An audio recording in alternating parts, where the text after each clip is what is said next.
Hi, and welcome back to my channel. In today's video, I have a book haul. Originally, I was going to make it a quarterly book haul and wait until the end of June to go over these books, but I really want to get these books onto the shelf. There's a lot there because I have bought a few books recently. The last book haul that I had was my Atlanta book haul, and that was in March, and so all of these books behind me, I've acquired since then, and I think that was the third week of March. So this is last week of March. I didn't buy any books in the last week of March. Those are book box books. And then there's April and half of May. I have them arranged in different categories, like according to the book box that I got them in. So I'm going to go in order, and I'm going to start with Fairy Loot, which is the most recent book box. So first, and I have talked about these in the unboxing, we have An Arrow to the Moon by Emily X.R. Pan. This is a retelling of Romeo and Juliet with Chinese mythology. I'm really excited about this, and I love the blue sprayed edges. The main book of the box is Blood Scion with this gorgeous printed hardback. I didn't talk much in the video about the book itself. I should say it comes with content warnings. What I've heard is that it goes dark, but in a way that it involves child soldiers, and it's based on real life events. So I'm really excited to read this, and knowing, I'm not excited for all the trauma, but I'm eagerly anticipating learning about all of this. Knowing the content going in should make a difference. There's been a lot of white reviewers who have gone in and they're like, oh no, why did you put that in? Like, did you read the thing in the front of the book where it said that? Then we go to Owl Crate with Hotel Magnifique. This has the same idea of the Night Circus, where this hotel is a magical hotel. It pops up somewhere new every night, and there are, I believe, two sisters who want to get a job in this hotel. I'm intrigued by it. I've heard fairly good things about it. There's a slightly different coloring on the cover, and then we have this really cool printed hardback. Then we have my book from the Blacklit box, which is Black Girls Must Be Magic. I don't know much about this. I know this is contemporary. I think it's women's fiction. It might be romance, and it's the second in a trilogy, but I'm not sure if it, like a lot of romance, are there companion novels, or if you need to read them in order. So I'll have to do some more research on that. The next 4 books are books from the My Coffee and Book Club box, where you get 2 books every month. I don't know much about these. They don't seem necessarily like my typical choice in fantasy, but I'm willing to branch out and give them a try. So we have Nightwise by R.S. Belcher, Fate of the Fallen by Kel Cade, The Grand Dark by Richard Cadre, A Brightness Long Ago by Guy Gavriquet. Then we come to my Owl Crate books. First we have Gallant, which has been talked about a lot on BookTube. I almost bought it in Atlanta, but I knew that this was coming up in the Owl Crate box for March, which I unboxed after I got back. This is middle grade gothic, maybe a little bit of horror, spooky stuff in there, but I love the design on the cover. I really like it when they do designs on the hardback, and then of course the sprayed edges. So I'm excited to get to this one. I might save it for October, maybe, but I don't tend to do spooky reads, so I might read it before then. And then we have the most recent one, which is not fantasy at all. It is more of a heist novel. It's called A Portrait of a Thief by Grace D. Lee, and it's about this band of thieves who are, I believe, Chinese or Chinese American, and they are getting back priceless artifacts or pieces of art that have been stolen basically by colonizers. I'm more intrigued than I thought I was at first. I just was expecting a fantasy, and then I open up the box and get a heist novel, but I like heists. So that concludes the book box section, and the next thing I'm going to talk about are the books that I got at my school library's BOGO Scholastic Book Fair. And I haven't done this in previous years, but then I realized buy one get one free, plus there was a $5 off coupon for teachers. I figured I'd give it a try. These are the books that I got. Honestly, these were the ones that got me thinking about graphic novels because I picked up Legend. This is the first of the trilogy where I just read Rebel at the time of filming, and this is the graphic novel version. So I'm intrigued to see how this compares to the original novel and get the other 2 books of the trilogy in graphic novel version. Then I have Class Act by Jerry Craft. I'm really excited about this one, and I really also want to get New Kid, which is the original one, because I've heard a lot. There was an author event that he was supposed to go to at a place in Texas, and then they canceled it because he's a black kid talking about these microaggressions and things that happened. I'm really intrigued to read this, but I want to read New Kid first. I just realized I bought a bunch of Doctor Who graphic novels from Thrift Book, and I bought this one because I forgot to go back and look and see which one I had. So I have a Doctor Who graphic novel or a comic bind up, and I read one that I got from my library and really enjoyed it, so I decided to get all of them. The next book that I got is Daughter of the Deep by Rick Riordan. I contemplated getting this in Atlanta, but then I didn't. I'm like, why didn't I? So now I have it. Then I have On the Come Up. I do need to remove this sticker. This is by Angie Thomas, the author of The Hate You Give.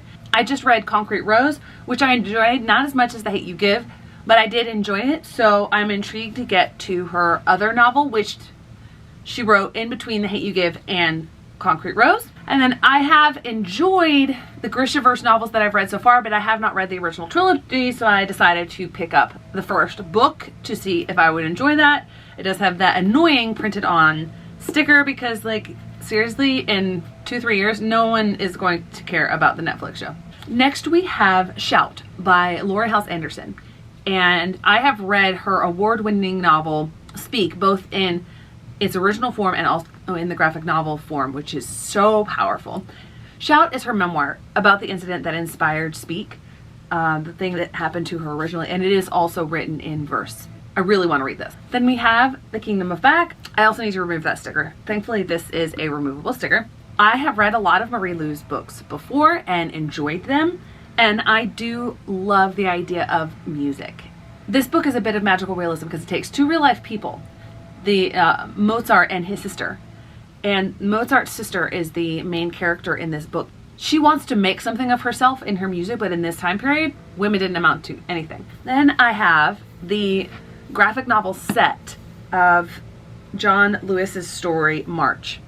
And I have heard such amazing things about this, and I'm really excited to get to these. I'm so excited also that they came in this beautiful bind-up set. The last section of books that I have are all books that I have read. And normally, I used to say that I only bought books if I read them. That does still apply to most of the books that I get, but I'm branching out more. So first we have Shadow of the Fox by Julie Kagawa. I thought I purchased the hardcover, but that doesn't matter.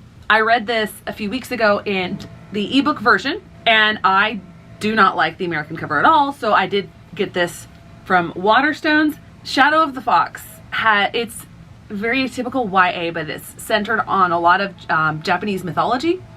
And you have 2 main characters. One is half kitsune fox spirit, and the other is a samurai, but he is tied to this sword that has a demon, and he has to be careful so the demon doesn't take possession of him. And they're trying to protect these scrolls that will awaken a dragon, but they both want them, but they don't know that what the other one is. Confusing, but I love it and I cannot wait to read the rest of the series. I goofed. There is one book that I haven't read yet, but I'm so excited about, and that is Warbreaker by Brandon Sanderson. Probably gonna put it on my list for next month to get another one of the standalone read. I just realized that 2 of the other Brandon Sanderson books I haven't read yet either. So I do try to get books that I've read, but Warbreaker has a really cool magic system. From what I've heard, it's light based, but I don't know anything else about that. And then we have a full set. And when I got this book in the vlog, I said that it wouldn't match, but then I didn't go on and say why. And that's because I prefer the UK covers of the Skyward series. And I have read Skyward, loved it, rated it 5 stars. I have been nervous about getting to the others. So I have read this, but I'm going to reread it and reread the whole series probably this summer. So I also have Starsight and Cytonic, and then the Skyward Flight, which are the 3 novellas, 2 of which you're supposed to read between Starsight and Cytonic, and 1 you're supposed to read after Cytonic. So I love this. I pre-ordered it from Sanderson's website, and I may get a matching, because they have a matching UK version. I may get it, I may not, but I'm not mad that I got a non-matching version because it's signed and numbered, and it's got a stamp with the Doomslip on it. Totally love it. Now, for a fact, I have read the rest of the books in this stack, and as I'm filming this, I see my shadow, and I don't have great lighting in here, but I didn't want to cart all the books over to my normal spot, so I hope this comes out okay and they don't have to refilm everything. Next we have Once Upon a Broken Heart by Stephanie Garber. I love it. It feel good. I rated it a high 4 stars. I absolutely adore this cover here. I think it embodies the book so much. The American cover, I don't even know what it's supposed to be. A broken heart, maybe? It doesn't even make sense. In this book, the main character is obsessed with this boy who doesn't love her, but she's devastated that he's getting married to her stepsister, and she thinks they're fated to be, and so she makes a bargain with one of the fates, the Jack of Hearts, I think, or the Prince of Hearts? Yeah, the Prince of Hearts, and in exchange for 3 kisses at his determining. I can't wait to read the sequel. I think it's going to be great. Then we have The Last Quintista, and one of the things that I noticed about this book that I didn't notice when I read it, because I read it library version and could not take the dust jacket off. I love a gorgeous naked hardback. The Last Quintista is middle grades sci-fi, and I'm not typically a sci-fi reader. It does a magnificent job of tying together the stories of Latinx culture with people wanting to start anew and erasing all of those stories. And this elevates those stories in such a beautiful way. I explained it so much better in the vlog where I read this, but stunning book. Next we have The Cat I Never Named. I read this as an audiobook on the way to and back from Atlanta and learned so much. It's definitely YA in age, but there's just so much that I learned about this time frame where the main character is a young Serbian Muslim growing up in an area where in 1992 Bosnia and Herzegovina withdrew, like seceded from Yugoslavia, but they didn't let them go easily. At least the people around them didn't let them go easily. And there was years of war, and it had such striking parallels with what's going on in Ukraine. And it's told so beautifully. I loved it. I picked it up on a recommendation of one of my coworkers, an 8th grade ELA teacher, and my mom has actually read the audiobook version, and she doesn't read a lot, not because she doesn't want to, but she just doesn't have a lot of time. And so even if she did, she wouldn't read YA, and so some of that she didn't like, but the rest of it she loved. So I highly recommend this book. And then we have the absolute masterpieces, which I unboxed in a vlog and went super crazy for, and these are just some of the most amazing books I have ever owned. I might switch out with Sands of Aralia and my other filming location. I wish that all of Robin Hobb's books could get this treatment. It doesn't look like it will. And if any of them do, it looks like just the Fitz books will. But oh my word, the illustrations that could be made for the Live Ship Trader series, mind-blowing. So we have Assassin's Apprentice, Royal Assassin, Assassin's Quest. I can't wait to sit down and look through all of the illustrations and just see them. And I showed Mom one of my favorites. No context, she's never read the books. There's so much emotion in that illustration. It's just amazing. So there you have it. That's my most recent book haul. 33 books. Not terrible. I probably could have gone longer, but I didn't want to wait. And I'm going to get these on the shelves, rearrange my TBR cart because a lot of these I haven't read. Thanks so much for watching. I hope to see you in the next one.